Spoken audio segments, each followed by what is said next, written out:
कहला कि मु हूँ प्रत्यक्षदर्शी मु देखी कि सी धरिकी से झील को एमती बाहुरे धरिकी तापर से निजे मुहर मानी कि पब्लिक कथा गले मु पब्लिक को कहली कि पिला केमिति असदाचरण करुला करूला आपण मानक लाज लगे दरकार आपण जो पोजिशन रे बसी से पोजिशन फायदा आपण उठाउछन्ती निरीह जनता मानक शोषण करने पुलिस स्टेशन में कौ पुलिस सहित भेट होला एमिति कौन कथा है कि कथा द्वारा पुलिस माने निष्क्रिय रहिले से माने बिरंचीर कथा द्वारा निष्क्रिय रहिले कि तांकर सीनियर ऑफिसर एडीजी महोदय द्वारा जो कथा आसीथिला से कथा द्वारा निष्क्रिय रहिले तले गोटे पिला वर्ष वर्ष धरी खटिला आउ पैसा पाई पारला नहीं से सी कौ भाया कंडीशन में थी आउ ठीक से ही भाया परिस्थिति रे आम एडीजी सर कौन कले दरमा होल्ड करदे बालिअंतार बहुचर्चित सौम्य रंजन स्वाई हत्याकांड को एबे पाखापाखि 2 मासरू ऊर्ध्व समय गड़ीगला पाखापाखि आम यदि कहवा 80 दिन पाखापाखि पहुँचला यार भितर मामलार तदंतर दिग कौ जाए जाइए पीड़ित परिवार माने एबे भी कौन न्याय दाबी करुँच 20 जन ऊर्ध्व लोक को गिरफ कर सारी क्राइम ब्रांच एने आलोचना करवा जे सौम्य रंजन स्वाई जे थिले तांको बंधु निशिकांत अच्छा आम पाखे से आलोचना करवा आपण कौन प्रतिक्रिया रखिए एत दिन पर एबे भी कौन न्याय अपेक्षा रही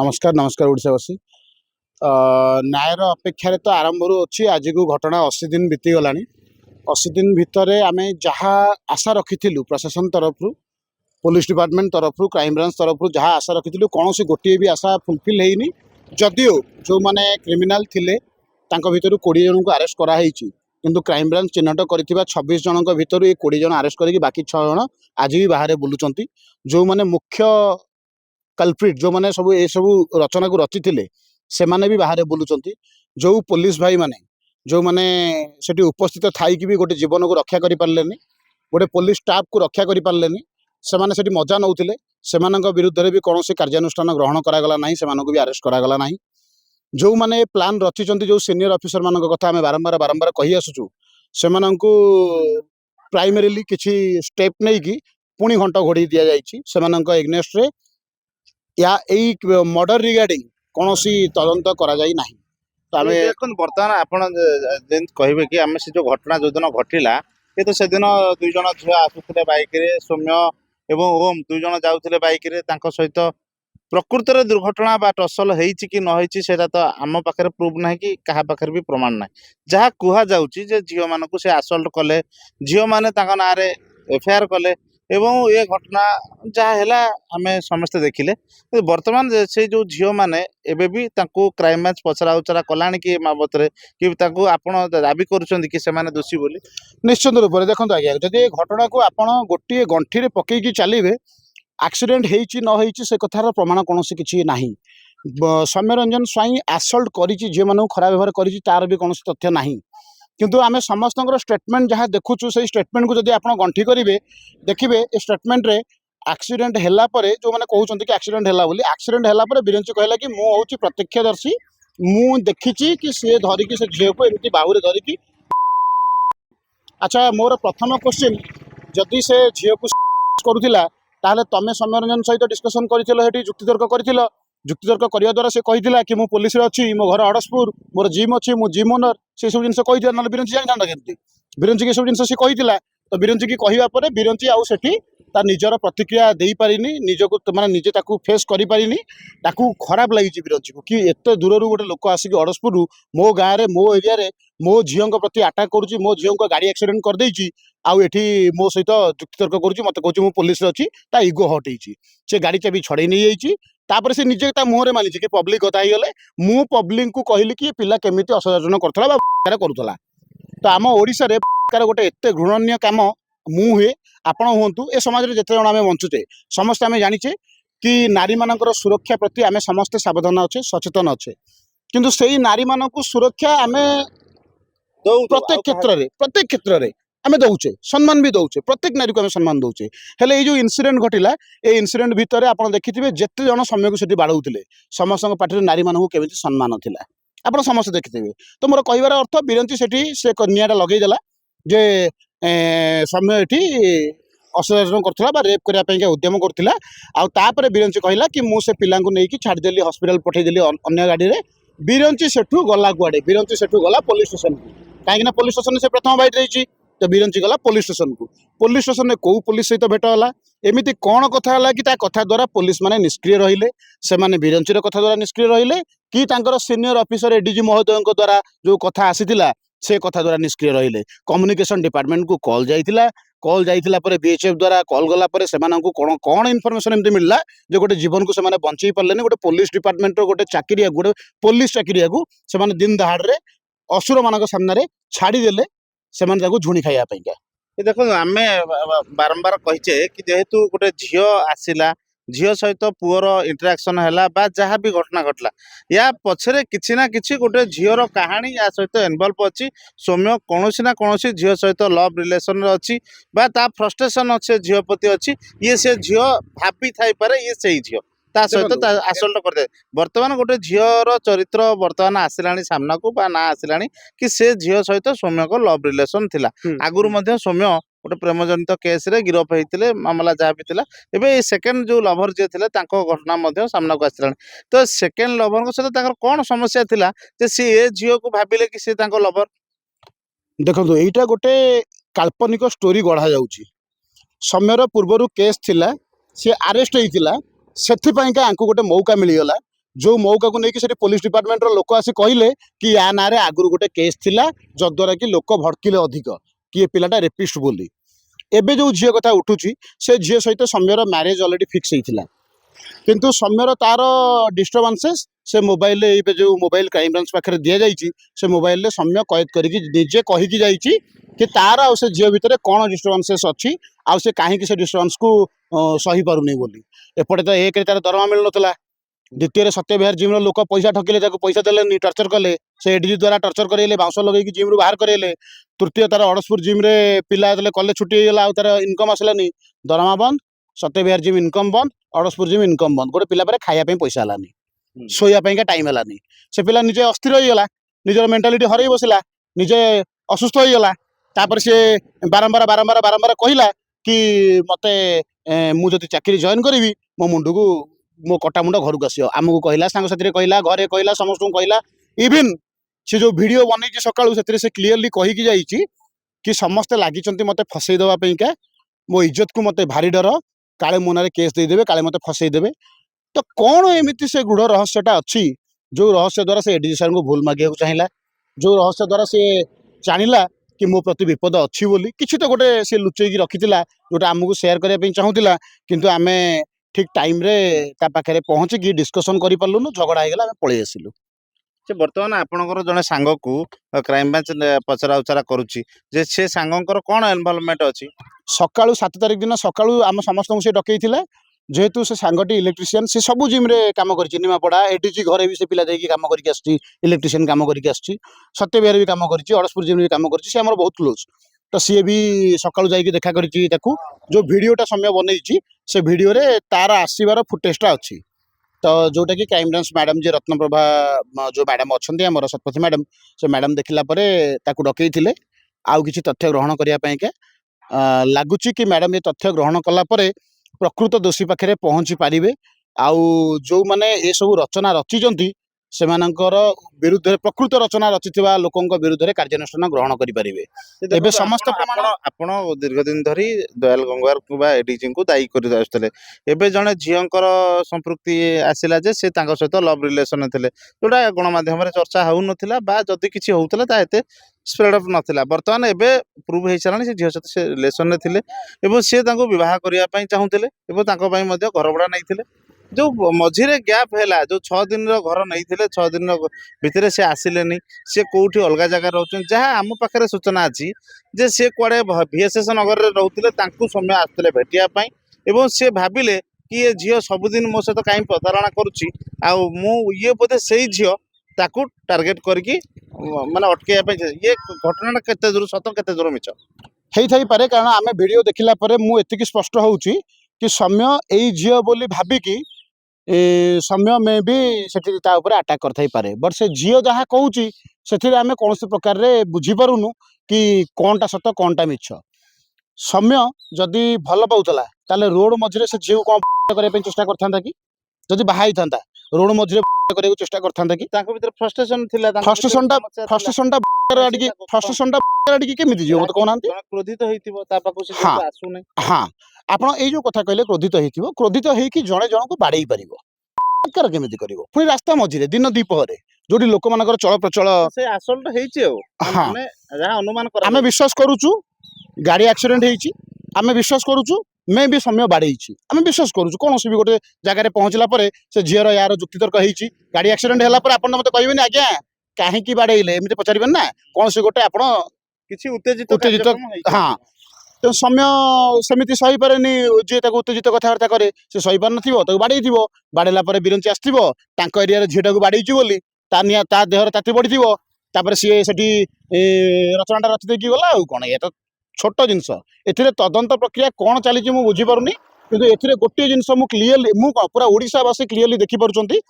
କି ଏଇଠି ବିରଞ୍ଚି ହଉଛି ଗୋଟିଏ ଲୋକ ଯିଏ ସୌମ୍ୟ ମରିବା ପାଇଁକା ଦାୟୀ ଆଉ ବିରଞ୍ଚିକୁ ସାହାଯ୍ୟ କରିଥିବା ଲୋକମାନେ ହଉଛନ୍ତି ପୋଲିସ ଡିପାର୍ଟମେଣ୍ଟ ଆଉ ସେଠି ମାରିଥିବା ଲୋକମାନେ ପୋଲିସ ଡିପାର୍ଟମେଣ୍ଟ କାହିଁକି ସାହାଯ୍ୟ କଲା ୟାର ତଦନ୍ତ ଏ ପର୍ଯ୍ୟନ୍ତ ହେଇନାହିଁ ଯଦିଓ ଏଡିଜି ସାର୍ଙ୍କୁ ସସ୍ପେଣ୍ଡ କରାଯାଇଛି କେବଳ ତାକୁ ନିର୍ଯାତନା ଦଉଥିବା କେସରେ ମାମଲାରେ ଦେଖ ବର୍ତ୍ତମାନ ଘଟଣା ଆମେ ତତ୍କାଳୀନ ଆଇଆଇସି ଯେ ଅନିଲ ପରିଡ଼ା ଥିଲେ ତାଙ୍କୁ ମଧ୍ୟ ପଚାରିଛୁ ଅଫ୍ କ୍ୟାମେରା ପଚାରିଛୁ ସେ କହିଛନ୍ତି ଯେହେତୁ ସେ ଆଗ୍ରେସିଭ ହେଇକି ପୁଲିସକୁ ଆସଲ୍ଟ କଲା ତେଣୁ ପୁଲିସ ତାକୁ ପ୍ରୋଟେକ୍ସନ ଦେବାରେ ଫେଲ୍ ମାରିଲା ମେ ବି ଯାହା ହେଲା ତାହା ମଧ୍ୟ ସେ ଦୁଃଖିତ ସମାଜରେ ଯେଉଁ ଚିତ୍ର ଭିଡ଼ିଓ ସୋସିଆଲ ମିଡ଼ିଆରେ ଆସିଲା ଏହା ମଧ୍ୟ ସମାଜ ପାଇଁ ଗୋଟେ ଘୃଣା କିନ୍ତୁ ସେ ଏଇଟା ସ୍ୱୀକାର କଲେ କିନ୍ତୁ ଅପରପକ୍ଷରେ ଦେଖିଲେ ଯେ ତାଙ୍କ ଡିପାର୍ଟମେଣ୍ଟରେ କିଛି ନା କିଛି ଲାକୁନା ରହିଛି ବା ଜଣକ ଉପରେ ଆକ୍ରୋଶର ମନୋଭାବ ଭାବି ସିଏ ଆଉ ଜଣକୁ ସୁରକ୍ଷା ଦେଇପାରିଲେନି ଲାକୁନା ରହିଛି ନୁହଁ ଲାକୁନା କରାଯାଇଛି ଦେଖନ୍ତୁ ମୁଁ ଅନିଲ ପରିଡ଼ା ସାର୍ଙ୍କୁ ଦୋଷ ଦଉନି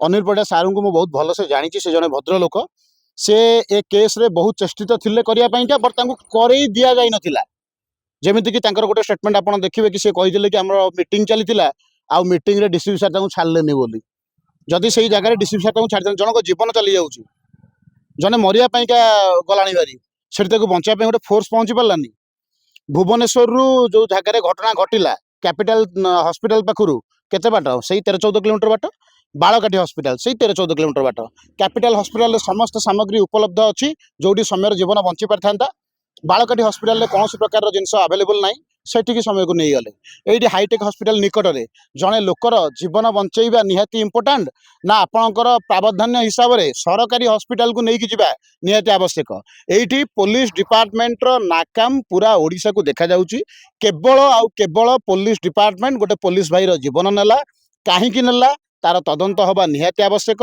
ୟା ପଛରେ ନିହାତି ବଡ଼ ବଡ଼ ଲୋକଙ୍କର ହାତ ଅଛି ଯେମିତିକି ମୁଁ ଆପଣଙ୍କୁ କହିଲି ଡିସିପି ସାର୍ ଏଡିଜି ସାର୍ ଏମାନେ ସମସ୍ତଙ୍କର କିଛି ନା କିଛି ମୁଁ କହୁନି କି ସେମାନେ ପ୍ଲାନିଂ କରି ମାରିଦେଲେ ବୋଲି କିନ୍ତୁ ମୁଁ ଏଇଟା କହୁଛି କି ସେମାନେ ଏ ଘଟଣାର ଫାଇଦା ଉଠେଇଲେ ସମୟ ପ୍ରତି ଥିବା ଯୋଉ ରାଗ ଯୋଉ ଗର୍ବ ତାଙ୍କର ଥିଲା ତାଙ୍କ ମନ ଭିତରେ ଯେ ପିଲା ମୋ କଥା ମାନୁନି ଏ ପିଲା ମୋ ପାଖକୁ ଆସୁନି 2 ମାସ ହେଲେ କୁଆଡ଼େ ଯାଇଛି ତ ଏଇ ଯୋଉ ରାଗଟି ସେ ନିଷ୍ପତ୍ତିଟାକୁ ବଦଳେଇ ଦେଇଛି ଯୋଉ ନିଷ୍ପତ୍ତି ବଦଳିବା ଦ୍ୱାରା ଆଜି ସମୟର ଜୀବନ ଯାଇଛି ଏହା ହିଁ ସତ୍ୟ ଏହାକୁ ଗ୍ରହଣ କରିବା ପାଇଁକା ଏହାକୁ ପ୍ରମାଣ କରିବା ପାଇଁକା କ୍ରାଇମବ୍ରାଞ୍ଚ ଡିପାର୍ଟମେଣ୍ଟର ଯୋଉ ଅଫିସର ମାନେ ଅଛନ୍ତି ସେମାନେ ତଦନ୍ତ କରୁନାହାନ୍ତି ୟାକୁ ଯେତେବେଳେ ତଦନ୍ତ କରିବେ ଏହା ହିଁ ସାମ୍ନାକୁ ଆସିବ ପିସିଆର ଭ୍ୟାନ୍ ପହଞ୍ଚିଲା ନାକାମ ହେଲା ସମୟକୁ ଏସ୍କେପ୍ କରିବା ପାଇଁକା ରକ୍ଷା କରିବା ପାଇଁକା ତ ସେତେବେଳେ ସେ ବିଏଚ୍ଏଫ୍ ମ୍ୟାଡାମ ବିଏଚ୍ଏଫ୍ ଦ୍ୱାରା ଜଣେଇଥିବ ସିନିୟର ଅଫିସର ମାନଙ୍କୁ କି ଦରକାର ଆମର ଏଠି ଫୋର୍ସ ଦରକାର ବୋଲି ତାପରେ କାହିଁକି ଫୋର୍ସ ପହଞ୍ଚି ପାରିନଥିଲା ଡିସିପି ସାର୍ ଆସିଲେ କହିଲେ ଆମ ପୋଲିସ ଚେଷ୍ଟା କଲେ ତାଙ୍କୁ ବଞ୍ଚେଇବା ପାଇଁକା କ'ଣ ଚେଷ୍ଟା କରିଥିଲେ ଆଜ୍ଞା ଏବେ ତ ଭିଡ଼ିଓ ଆପଣମାନେ ଦେଖୁଥିବେ କ'ଣ ଚେଷ୍ଟା କରିଥିଲେ ଆମର ଆଇନ ମନ୍ତ୍ରୀ ସାର୍ ଆସିଲେ କହିଲେ ଏଥିପାଇଁକା ପୋଲିସକୁ ଧନ୍ୟବାଦ ଦେବା ଦରକାର ଆଜ୍ଞା କ'ଣ ପାଇଁ ଧନ୍ୟବାଦ ଦେବା ଦରକାର ମାରିଦେବା ପାଇଁ ଆପଣମାନେ ଆମରି ପଇସା ନେଇକି ଆମରିଠୁ ଦରମା ପାଇବେ ଆମ ଭଳି ନିରୀହ ଜୀବନକୁ ଆପଣ ରାଜରାସ୍ତାରେ ଏମିତି ମାରିଦେବେ ସୁଯୋଗ ଦେଖିକି ଆଉ ତାପରେ କହିବେ ଆପଣମାନଙ୍କୁ ଧନ୍ୟବାଦ ଦେବା ଦରକାର ଆପଣମାନଙ୍କୁ ଲାଜ ଲାଗିବା ଦରକାର ଆପଣମାନେ ଯେଉଁ ପୋଜିସନରେ ବସିଛନ୍ତି ସେ ପୋଜିସନର ଫାଇଦା ଆପଣମାନେ ଉଠାଉଛନ୍ତି ନିରୀହ ଜନତାମାନଙ୍କୁ ଶୋଷଣ କରିବା ପାଇଁକା ଆପଣମାନେ ଯେଉଁ ଏବେ ବର୍ତ୍ତମାନ ଆମେ କ୍ରାଇମବ୍ରାଞ୍ଚ ଯେହେତୁ ତଦନ୍ତ କରୁଛି ଆପଣମାନେ ପୁଣି ମୋବାଇଲ ଗୋଟେ ଦେଇଛନ୍ତି ସେ ମୋବାଇଲରେ ଯେଉଁ ଏଭିଡେନ୍ସ ଅଛି କ'ଣ ଏମିତି ଏଭିଡେନ୍ସ ରହିଛି ଯାହାକୁ ଆମେ ପ୍ରାଇମା ଫିସ୍ ଭାବରେ ତାକୁ ନେଇପାରିବା ମୁଖ୍ୟ ଗୁରୁତ୍ୱପୂର୍ଣ୍ଣ ଡାଟା ହିସାବରେ ତାକୁ ଡିଜିଟାଲ ଏଭିଡେନ୍ସ ଭାବରେ ନେଇପାରିବା ଆଉ ସେ କ୍ରାଇମବ୍ରାଞ୍ଚ ପାଖରୁ କ'ଣ କୁହାଯାଉଛି କ'ଣ ଆସୁରାନ୍ସ ଆପଣଙ୍କୁ ଦିଆଯାଉଛି ସୌମ୍ୟର ମୋବାଇଲରେ ଯେତେବେଳେ ମୁଁ ଚେକ୍ କଲି ତା ମୋବାଇଲ 3ଟା ଭିଡ଼ିଓ ପାଇଲି। ଗୋଟେ ଭିଡ଼ିଓରେ ସେ କମ୍ପ୍ଲିଟ୍ ଯେଉଁ ଘରେ ରହୁଥିଲା ସେ ଘରର ଭିଡ଼ିଓ କରିଛି ସେଇଦିନ ସକାଳୁ 7 ତାରିଖ ଦିନ ସକାଳୁ ଭିଡ଼ିଓ କରିଛି। ଯେଉଁ ଭିଡ଼ିଓରେ ସେ କହିଛି କି ମୋ ପ୍ରତି କ'ଣ ମୋତେ ଫସେଇ ଦେବା ପାଇଁକା ଚେଷ୍ଟା କରାହେଉଛି, ଆଉ ମୋ ଇଜ୍ଜତକୁ ମୋତେ ଭାରି ଡର, ଏମାନଙ୍କ ଉପରେ ଭରସା ନାହିଁ। ସେମାନେ କିଏ ସେଇଟାକୁ ବାହାର କରିବା ପୋଲିସର ଦାୟିତ୍ୱ। କିଏ ନା କିଏ ଗୋଟେ ଶତ୍ରୁ ଥିବ। ନିଶ୍ଚୟ ନିଶ୍ଚୟ ସେ ଜାଣିସାରିଥିଲା କି ତାକୁ ମାରିଦେବେ ବୋଲି। ସୌମ୍ୟ ଜାଣିସାରିଥିଲା କି ତାକୁ ମାରିଦେବେ ବୋଲି। ସେ ଭିଡ଼ିଓରୁ ଆପଣ ଦେଖିବେ ସେ ପୁରା ଡରି ଯାଇଛି। ସେ ନିଜେ କହୁଛି କି ଏମାନେ ଏମାନେ ସମସ୍ତେ ମୋତେ ଲାଗିଛନ୍ତି ଫସେଇ ଦେବା ପାଇଁକା। ଆଉ ଗୋଟେ ଭିଡ଼ିଓ ବନେଇଛି ଯେଉଁ ଭିଡ଼ିଓରେ ହାପି ଆସୁଛି। ହାପିକୁ ସେ ବହୁତ କିଛି ଜିନିଷ କହିଛି, ଯେମିତି ଏଡିଜି ସାର୍ଙ୍କୁ ଭୁଲ ମାଗିବା ପାଇଁ ଯିବା କଥା, ତା ଗର୍ଲଫ୍ରେଣ୍ଡ ତାର ଯେଉଁ ଡିଷ୍ଟର୍ବାନ୍ସେସ୍ ହେଇଛି, ବାହାଘରକୁ ନେଇକି ଯେଉଁ ଡିଷ୍ଟର୍ବାନ୍ସେସ୍ ଅଛି ସେ ବିଷୟରେ କହୁଛି। ଆଉ ଗୋଟେ ଭିଡ଼ିଓ ଟୋଟାଲ ଘରର ବନେଇଛି। ଘରେ କେହି ନାହାନ୍ତି, ମୁଁ ଏକୁଟିଆ ଅଛି, ଦେଖନ୍ତୁ ମୁଁ ଏକୁଟିଆ ଅଛି ଏତେ ବଡ଼ ଘରେ କହିକି ଗୋଟେ ଭିଡ଼ିଓ ବନେଇଛି। ଚାଟିଂ ଅଛି ସତ୍ୟବିହାର ଜିମ୍, ପ୍ରଦୀପ ଦେଉରୀ, ପ୍ରତ୍ୟୁଷ ସିଏ, ଏଡିଜି ସାର୍, ତାଙ୍କର ଚାଟିଂ ଅଛି। ये 3टाକ ଚାଟିଂ ଲିଙ୍କଡ ଅଛି ପଇସା ରିଗାର୍ଡିଂରେ। ସମସ୍ତଙ୍କୁ ଗୋଡ଼ ହାତ ଧରି ପଇସା ମାଗୁଛି, କେହି ତାକୁ ପଇସା ଦେଉନାହାନ୍ତି। ପ୍ରାପ୍ୟ କେତେ ପାଇବାର ଥିଲା ସେଠୁ? ତାର ତ 30% ପ୍ରାପ୍ୟ, ପ୍ରତି ମାସରେ 30% ପ୍ରାପ୍ୟ ଥିଲା ତାର ପାଇବା ପାଇଁକା। ଆଉ ତାଙ୍କର କ'ଣ ହିସାବ, ମୋର ଯେତିକି ଅନୁମାନ 1,20,00,000 1,30,00,000 ତାର ପ୍ରତ୍ୟେକ ମାସ ପାଇବା କଥା। ମାଉସୀ କହୁଛନ୍ତି କି ନାଇଁ ଆମର ଏତେ ପଇସା ଆମେ ସେତେବେଳେ ସୌମ୍ୟ ହାତରେ ଯେତେବେଳେ କଥା ହେଇଥିଲେ ମାଉସୀ କହୁଛନ୍ତି କି ମୁଁ କହିଥିଲି କି ପୁଅ ଆମର ଏତେ ପଇସା ଦରକାର ନାହିଁ, ଆମର ଟଙ୍କା 50,000 ମାସକୁ ଫିକ୍ସ କରିଦେ, ବେପାର ତାଙ୍କର ହେଲେ ହଉ ନ ହଉ 50,000 ଟଙ୍କା ମୁଁ ମାସକୁ ଦେବେ ବୋଲି। ତାଙ୍କର କ'ଣ ଡିଲ୍ ହେଇଥିଲା କ'ଣ ନାହିଁ ସେମାନେ ଜାଣିଥିବେ। ବଟ୍ ତାର ଯେଉଁ ମୋବାଇଲ ଚାଟିଂରୁ ମୁଁ ଜାଣୁଛି କି ୟାଙ୍କ ଚାର୍ଟାର୍ଡ ଆକାଉଣ୍ଟାଣ୍ଟ କହୁଛି ସାର୍ଙ୍କୁ କହିଲେ ସାର୍ ଦେବେ, ସାର୍ କହୁଛନ୍ତି ଚାର୍ଟାର୍ଡ ଆକାଉଣ୍ଟାଣ୍ଟଙ୍କୁ କହିଛି, ଆକାଉଣ୍ଟାଣ୍ଟଙ୍କୁ କହିଛି, ଏଡିଜି ସାର୍ କହୁଛନ୍ତି ହଁ ମୁଁ କଥା ହେବି। ଆଉ ଇଏ ଲେଖିଛି କି ସାର୍ ଆଉ ଟିକେ କୁହନ୍ତୁ ପ୍ରଦୀପ ସାର୍ଙ୍କୁ ମୋର ପଇସାଟା କ୍ଲିୟର କରିବା ପାଇଁକା।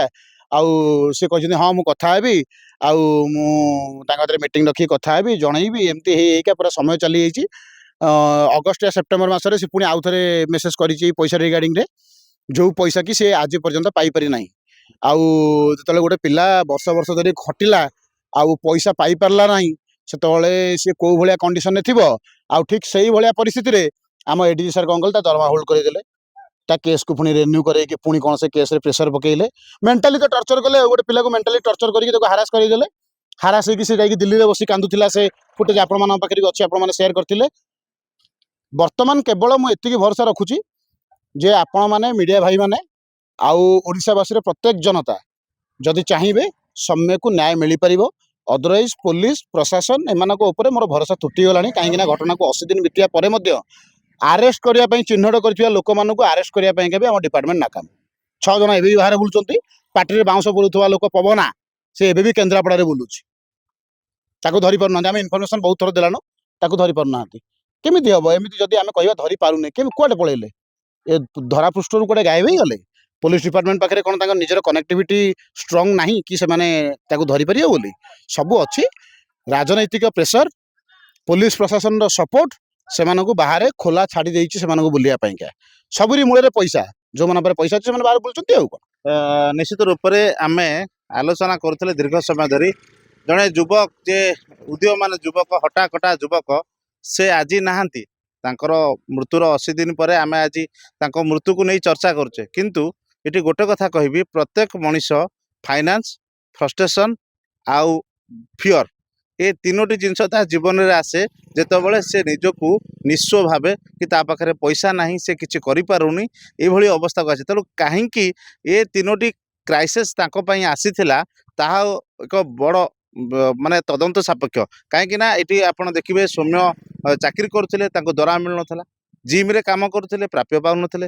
ତେଣୁ ଆଉ ଅନେକ କଥା ରହିଛି ତାଙ୍କ ଭିତରେ, ଯେଉଁ ଫ୍ରଷ୍ଟ୍ରେସନ୍, ଲଭ୍ କେସକୁ ନେଇ ଫ୍ରଷ୍ଟ୍ରେସନ୍ ହଉ, ଫାଇନାନ୍ସିଆଲି ଆର୍ଥିକ ନେଣଦେଣ କଥା ଆମେ ଆଲୋଚନା କଲେ, ଏବଂ ଭୟ ଥିଲା ଯେତେବେଳେ ସିଏ ଚାପ ସୃଷ୍ଟି କରୁଥିଲେ ତାଙ୍କୁ ପ୍ରାପ୍ୟ ଦେବା ପାଇଁ, ତାଙ୍କୁ ବି ମଧ୍ୟ କେହି ନା କେହି ଚାପ ସୃଷ୍ଟି ହେଉଥିଲା ତାଙ୍କ ଉପରେ ଯେ ପଇସା ନ ପାଇବା ପାଇଁ। ତେଣୁ ଏହାର ଭିତରେ କିଛି ନା କିଛି ଅଛି ଅଭିସନ୍ଧି, ଯେଉଁ ଅଭିସନ୍ଧିକୁ ସେ ଜାଣିପାରିଥିଲେ ଯେ ତାଙ୍କ ପ୍ରତି ଗୋଟେ ବଡ଼ ଧରଣର ଅନ୍ୟାୟ ହେବାକୁ ଯାଉଛି। ଏବଂ ଯାହା ବି ହେଉ ସେ ଘଟଣା ଦିନ, ସେଦିନ ସେ ତାଙ୍କ ପ୍ରତି ଏମିତି ହେବ ସେ ଜାଣିନଥିଲେ। କିନ୍ତୁ ଦୁର୍ଘଟଣାବଶତ ସେ ଘଟଣା ସେଠି ଘଟିଥିଲା।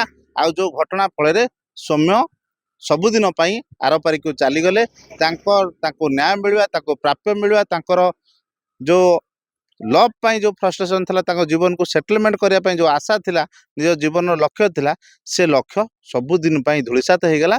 घरे बापा माँ दुईटा पुओ को चाही चाही लुह झरौंट एवं न्याय पाई एबे मध्य से फोटो को धरी कांदुचंती से सरकार पाखक दौड़ुचंती विभिन्न विभाग पाखक दौड़ुचंती। तेबे प्रशासन जेहेतु ये घटना को नहीं एनएचआरसी या मॉनिटरिंग करुच्ची तेणु क्राइम ब्रांच केबे सौम्य को परिवार को न्याय दब ताहा उपरे समस्त नजर। भुवनेश्वर भिडियो जर्नलिस्ट भवानी सहित विष्णु विश्व सरकार न्यूज।